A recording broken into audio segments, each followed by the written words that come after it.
What happens when tobacco billionaires buy a dead football club for less than a luxury apartment, then try to build a €300 million stadium on a lake that literally floods the pitch?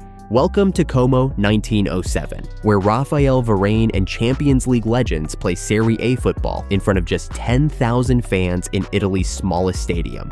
The roof leaks during matches, and emergency pumps save the pitch from drowning after storms. But here's where it gets explosive. The billionaire owners made their fortune from Jarum, one of Indonesia's largest cigarette empires, banned in the US and accused of using child labor. Now they want to spend €300 million renovating a stadium named after Giuseppe Sinigaglia, a Jewish official murdered by Italian fascists. Selling the naming rights could bring in €7 million yearly, but would erase his anti-fascist memorial forever. The plan sounds impossible. Build a second-tier expanding capacity to 20,000 with a floating roof while matches continue below, all on a landlocked site where cranes barely fit and 1920s foundations might collapse. But politicians are blocking them. A protected heritage facade means they can't touch the exterior. The lake is UNESCO protected, where permits take years. And when they proposed demolishing a primary school for parking, parent protests nearly killed the project. This is how Como went from literal extinction to Serie A glamour, and why their crumbling stadium might be the one thing billionaire money can't fix. Let's break it down.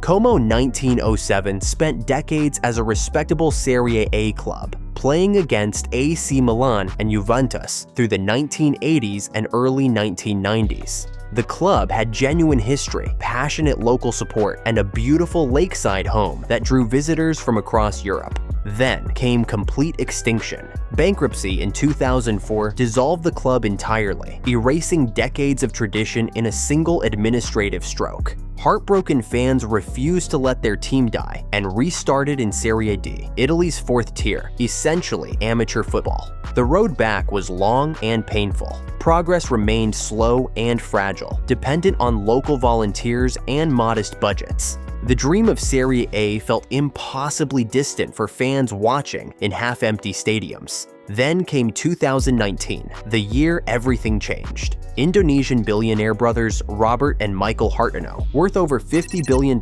and ranked among the richest people on earth, purchased Como for just €850,000, less than the price of a luxury apartment. The transformation was immediate and stunning.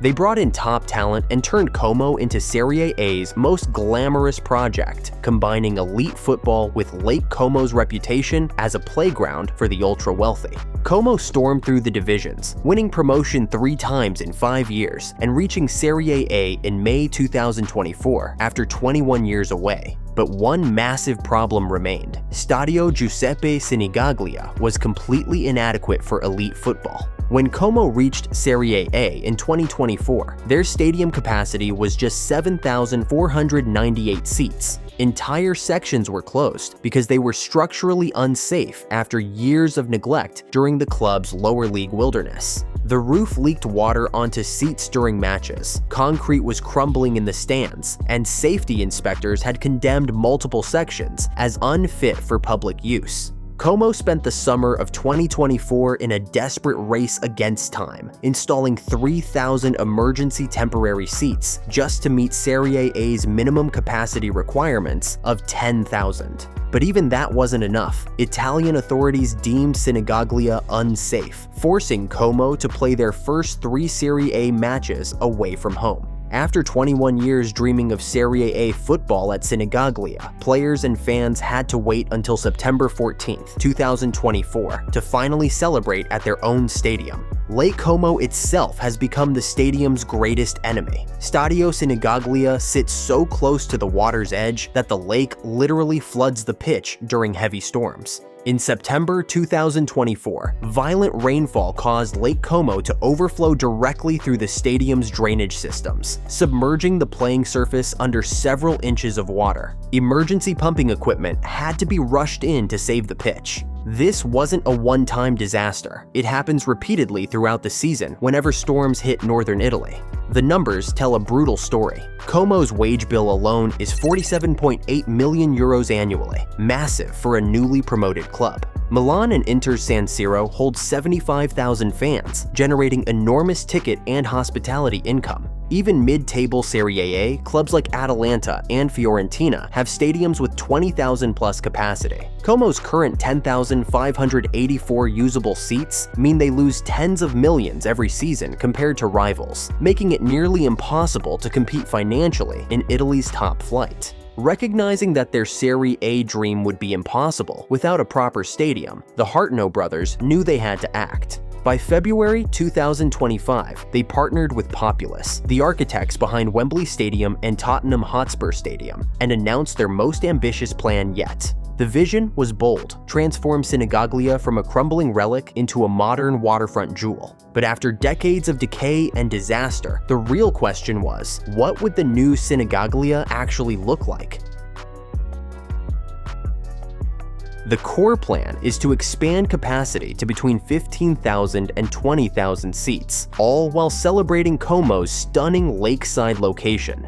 But this isn't just about numbers. Como doesn't want a massive concrete bowl like most Italian stadiums. They want Europe's most beautiful stadium, one that embraces the lake and the club's heritage. The design concept focuses on vertical expansion rather than horizontal sprawl. Since the stadium is landlocked between Lake Como and the surrounding urban area, there's no room to expand outward. The solution is to build upward, adding a second tier to the existing stands, while maintaining the historic 1920s facade that faces the city. That facade is non-negotiable. Italian heritage authorities have declared it a protected architectural monument, meaning Como cannot demolish or significantly alter the exterior appearance.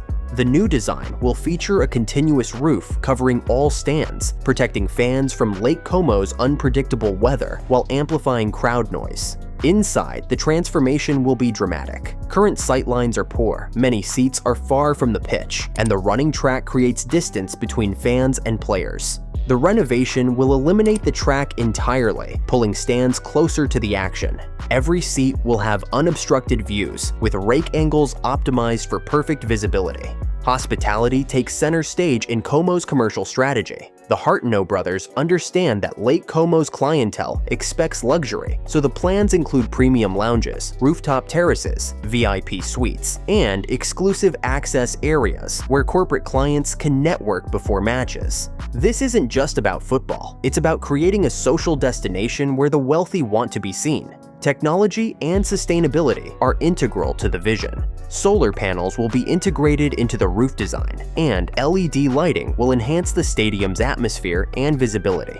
A massive LED big screen will be installed to deliver high-definition replays and immersive visuals for fans. These features aren't just token gestures, they are essential for meeting modern stadium standards and securing planning approval in environmentally conscious northern Italy.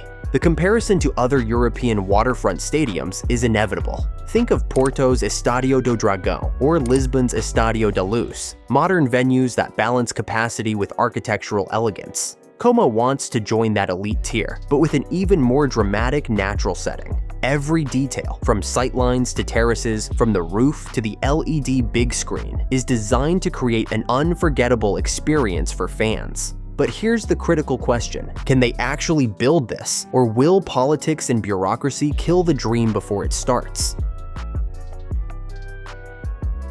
What Como announced in February 2025 as a transformative expansion has exploded into one of Italian football's most chaotic construction battles. The first devastating blow came from Italy's Cultural Heritage Authority. In May 2025, the superintendents reviewed Probuilds' early plans and immediately blocked the proposed 22-meter height for the new stands. Their ruling capped it at just 16 meters, a decision that instantly slashed capacity and forced Probuilds back to the drawing board. After months of bitter negotiation, a compromise was reached in August 2025, a maximum height of 19 meters. Even this midpoint cut around 1,000 seats from the original design.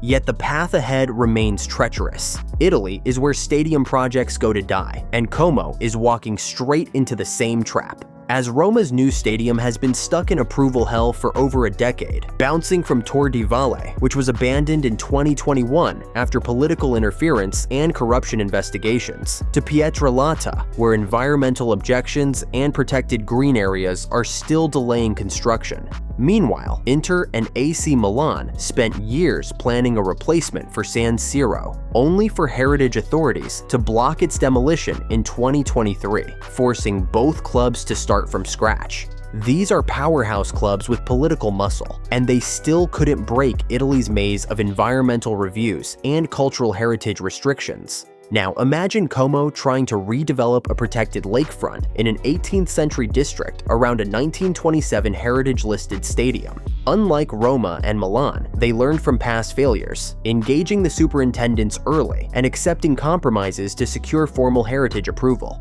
The political battlefield proved equally complex. Mayor Alessandro Rapinese faced accusations of pushing the project for propaganda, while opposition leaders warned that capacity cuts and parking disputes could derail approval. The scandal that truly ignited local fury was the school demolition proposal. Como's initial plan included demolishing Corridoni Primary School on Via Sinigaglia for a fan parking lot. Parents immediately formed the Como a Misura di Famiglia committee, and the backlash forced Como to abandon the demolition and seek alternative solutions. The engineering reality makes everything worse. Stadio Sinigaglia sits wedged between Lake Como and narrow 18th century streets. Heavy machinery can barely reach the site. There's no room for cranes, equipment, or material storage. Engineers must bring materials in small batches and possibly build structural sections off-site. On top of that, Como insists on playing at Sinigaglia during renovations.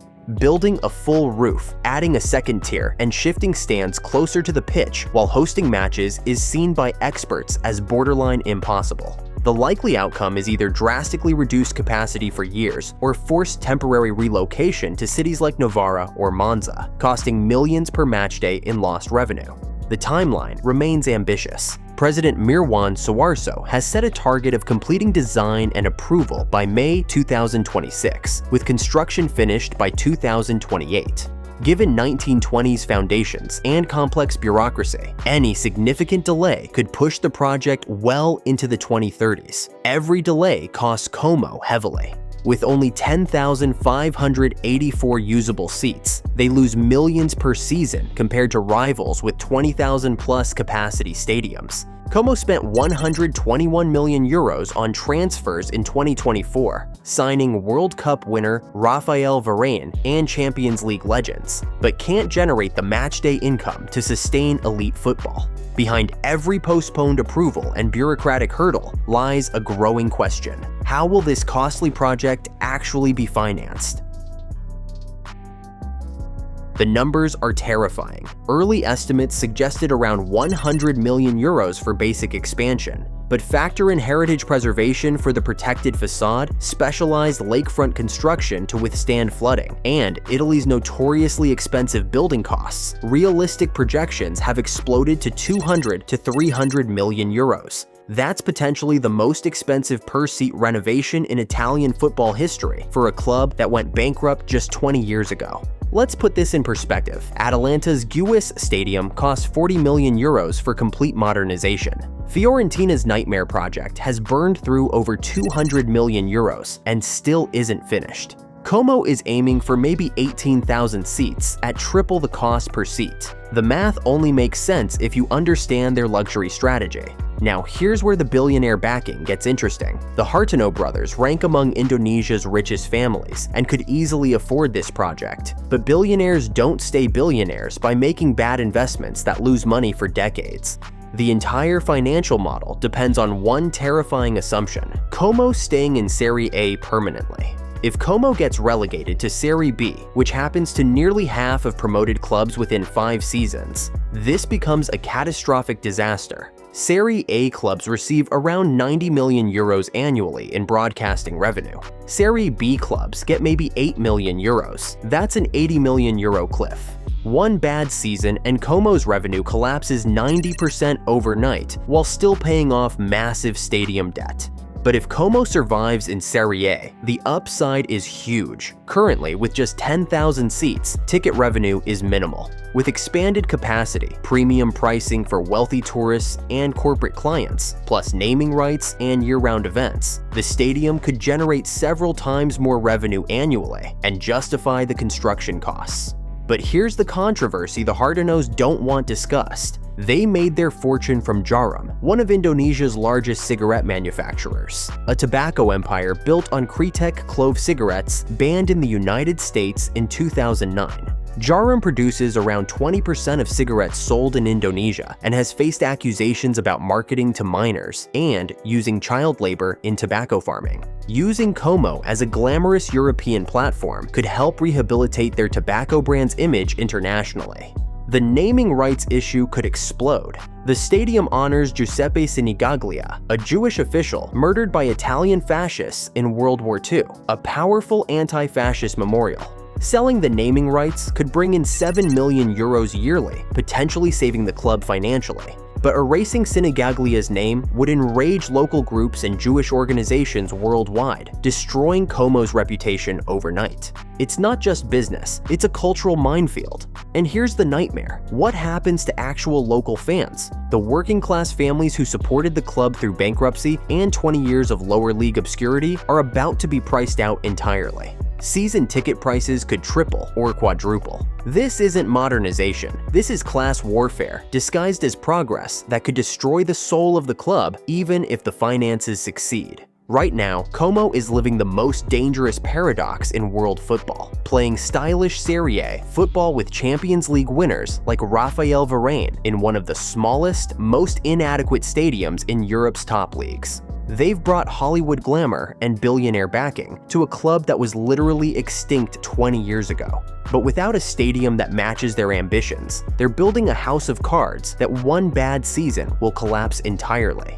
Will Stadio Sinigaglia become Europe's most stunning waterfront venue? Or will Como's billionaire dream end in bankruptcy and a half-built monument to hubris? Drop your thoughts in the comments below. And if you enjoyed this deep dive into Como's billion-euro gamble, smash that like button and subscribe for more explosive football stories.